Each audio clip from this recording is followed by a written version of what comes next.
There are various types of insert material available in the hoop world today. In this video, I will explain the pros and cons of each type of connection for specific hoops, and then we will demonstrate how to make your own hoops with these inserts. The most popular type of connector is polycarb, for it provides a very straight and sturdy connection so that the hoop will not bend at the connector. Polycarb connectors are 1.625 inches in length, and they are made from rods. They are strong, stiff, and durable. The polycarb connector will ensure that your hoop stays in a circle for a longer period of time, more than other inserts. Polypro and HDPE may also be used in hoops that won't quite work with the polycarb insert, and can make great connections as well. The second most common insert used for hoops is Polypro. Polypro is also ideal for making hoops, and depending on the hoop maker's preference, is an excellent choice as well. Polypro can be cut to size for the connector, and its natural curve can be ideal for large hoops and making seamless connections. Polypro is sturdy, stiff, and durable. Another option is HDPE connectors. They can be cut to size just like Polypro. At Hoopology, we rarely use HDPE for inserts because it is soft and not rigid and tends to create teardrop hoops over time. Let's talk about barb connectors. This connector is used for polyethylene hoops. The barb connector is a gray plastic connector piece that creates a permanent connection for your hoop. You will not be able to collapse the hoop or pull it apart ever again.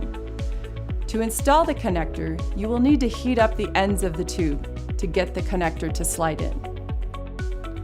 You can use a hairdryer or a cup of water as a source of heat.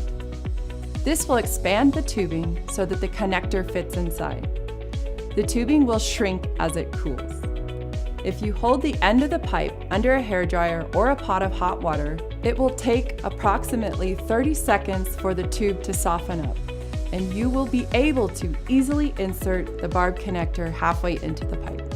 Once one side is complete, you will be able to repeat the process for the other side. Once the insert is installed, you will want to push both ends together completely. Okay, that was the barb connector method. Now let's talk about how to make a Polypro hoop with a Polypro, polycarb, or HDPE insert. The polycarb is already pre-cut, but you will need to cut down your connectors to length. Locate the insert material and cut a piece that is 2 to 3 inches in length. First, check to see if the insert slides snugly into the tube. If it is too tight to push it in with your own strength, you will need to use a boring tool to correct the inner diameter. Please see our hoop making tools video to see a demonstration of this. Once the tube is ready for insert, push the insert into the tube about halfway.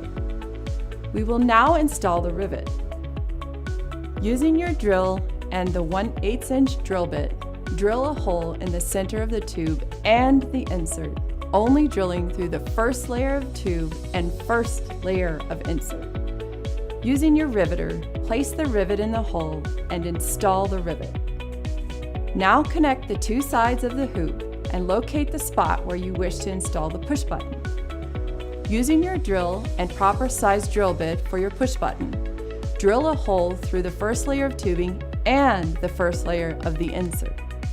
Pull the hoop apart and install the push button. The ideal connection for all types of hoops is a tight connection.